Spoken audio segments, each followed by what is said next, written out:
This unsettling incident occurred last year. It was an evening, and I had just returned from work experiencing an unusual stroke of luck that allowed me to get home earlier than usual. Upon arriving home around 6 in the evening, a rare occurrence before sunset, I swiftly placed my belongings in the living room and removed my spectacles before heading to the bathroom for a relaxing bath. Before delving into the peculiar events that unfolded, understanding the layout of my small apartment on the 4th floor is crucial. The linear arrangement consists of the bathroom to the right of the entrance, my room on the left, and a small living room in the middle, featuring a central window overlooking an adjacent apartment block roughly 200 meters away. The opposite apartment mirrors my layout precisely. However, it has remained vacant for the past 3 years, with its window consistently closed and adorned with a black curtain. It's worth noting that I have short-sightedness with a power of around 180, meaning I can see clearly within a few feet in front of me, and anything beyond that is blurry without my spectacle. After completing my evening routine, which included removing makeup, bathing, and drying my long hair, it was already 7 in the evening. With the sky darkening, changing into clean clothes, I headed to the living room to retrieve my spectacle. Upon entering the living room, I noticed a significant change from the usual scene. The window of the opposite apartment was lit up. Without my specs, I could discern the well-lit window wide open with the curtain moved aside. Intrigued, I squinted into the opposite apartment, revealing a large red object in the middle of the living room. Despite its presence, I didn't bother putting on my spectacles for a clearer view, as my focus was on binge-watching anime before the next day's work. The following day, I woke up and observed that the blinds of the opposite apartment were already shut. Dismissing it, I went to work. Returning home at around 10 o'clock, exhausted from my role as an art director in an advertising studio, I completed my bathroom routine and, at 11 o'clock, headed to the living room for my spectacle. Once again, the opposite apartment was brightly lit, with the mysterious red object with dark outlines in the centre. Despite squinting, I couldn't see it clearly, but its size, comparable to the entrance door, caught my attention. Tired and indifferent, I walked into my room without wearing my spectacles, seeking a good night's rest. On the 3rd morning, my curiosity heightened as I observed the opposite apartment, now with the blinds shut again. Throughout the day, my thoughts lingered on the nature of the red object. Was it furniture, a package, or perhaps a red lantern with Chinese New Year approaching? Determined to uncover the truth, I decided that if the blinds weren't shut that night, I would investigate. After returning from work, I completed my evening routine and, with anticipation, entered the living room. Once again, the opposite apartment was brightly lit. Excited to finally reveal the mystery, I picked up my spectacles from the desk and put them on. I was met with an unbelievable sight. A pale woman, towering at least 2 meters in height, sitting in the middle of the living room, dressed in a striking red gown. Her porcelain white skin almost blended with the white wall behind her, and the black outline I had perceived turned out to be her long, flowing hair. Our eyes locked for a few seconds as she gave me a larger grin and slowly waved her thin, lengthy arm. Terrified beyond measure, I let out a startled squeak, hastily closing the windows and shutting the blinds as I ran out of the apartment, clutching my phone. My fear was so palpable that I immediately called my boyfriend, desperately pleading for him to pick me up. The mere thought of spending another night in that apartment after encountering the mysterious figure was inconceivable. The fear that she might return later that night paralysed me, and called me paranoid, but I wasn't willing to take any chances. Whatever she wasn't normal. No woman should be that tall. Even if she were human, the sheer creepiness of the encounter was too much for me to bear. Upon my boyfriend's prompt arrival, I poured out the details of what I had witnessed. Despite his initial skepticism, Attributing it to fatigue and imagination, he took my concerns seriously.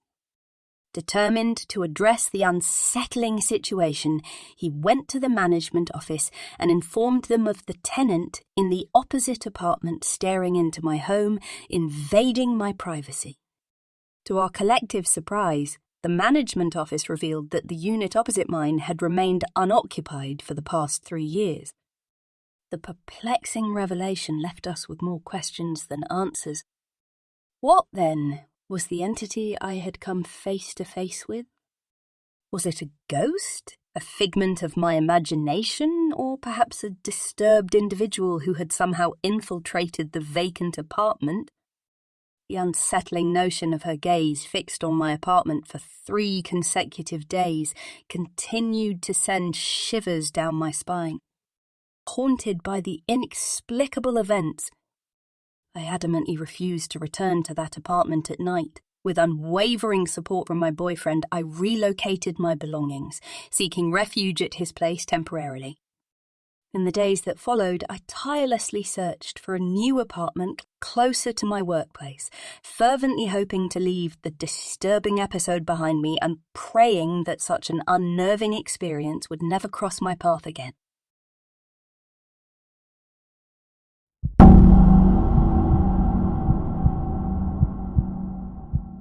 This incident occurred 8 years ago when my husband and I were facing financial difficulties. To cut costs, we decided to reside in a very old apartment. At the time, I was 6 months pregnant, making it challenging for me to work in an office. Consequently, I opted to work as a freelance translator from home to contribute additional income to our household. Throughout the day, my husband would be away at work and wouldn't return until the evening, leaving me alone in the apartment. One afternoon, after completing my freelance work and submitting it to the client, I went to do laundry in the bathroom. While manually scrubbing white shirts with my back facing the bathroom entrance, I suddenly felt an unsettling sensation of being watched. Without hesitation, I turned around, catching a brief glimpse of a small silhouette swiftly moving away from the bathroom entrance. The silhouette was not tall, and in that fleeting moment, I could distinctly estimate its height to be that of a child, perhaps around 8 to 12 years old. My initial thought was that someone's child had mistakenly entered our apartment, and I might have left the door ajar. Calling out, "Hey! Who's there? You've walked into the wrong apartment." I received no response, only an eerie silence. To my surprise, upon checking, our apartment door was locked from the inside. While I considered the possibility of my imagination playing tricks on me, the idea of it being a ghost lingered, sending shivers down my spine. Despite this, I proceeded with the rest of the day as usual. Although I initially dismissed it as my imagination, subsequent incidents would challenge that belief. After about a week, on a Friday afternoon, my husband was away at work, leaving me alone at home to tend to chores. At that moment, I was cleaning up our bedroom. After sweeping the floor, I began changing the bed sheets, my back turned to the partially open bedroom door. Suddenly, an intense feeling of being watched from behind halted my actions. I paused, turned around, and this time, I saw it, a child-like figure standing behind the slightly ajar bedroom door. Resembling a boy, it was completely pitch black. Its body absorbed all light, rendering no reflection, even though the living room was well lit from the afternoon sunlight. The only discernible features were its beady white eyes. The figure remained still, silently peering behind the door. Its presence sent shivers down my spine. Me rubbing my eyes, shaking my head, and looking again. It had vanished without a trace. Odd, I thought, was I once again seeing things? Although unsettled, this encounter didn't provide enough reason to be truly scared. However, as the day progressed into the evening, while taking a bath, an even more terrifying incident unfolded. Entering the bathroom, I locked the door and closed the bath curtain, beginning to shower with my back turned to the curtain. Once again, for the second time in the same day, a strong feeling of being watched enveloped me. This time, however, it was even more unsettling. Abruptly turning around, I was confronted by the same childlike figure peeking at me from behind the shower curtains. It exposed only its head above the curtains, concealing the rest of its body behind the curtain. Our eyes locked for about 10 seconds, and then slowly it began to dive under the curtains, vanishing as if it had never been there.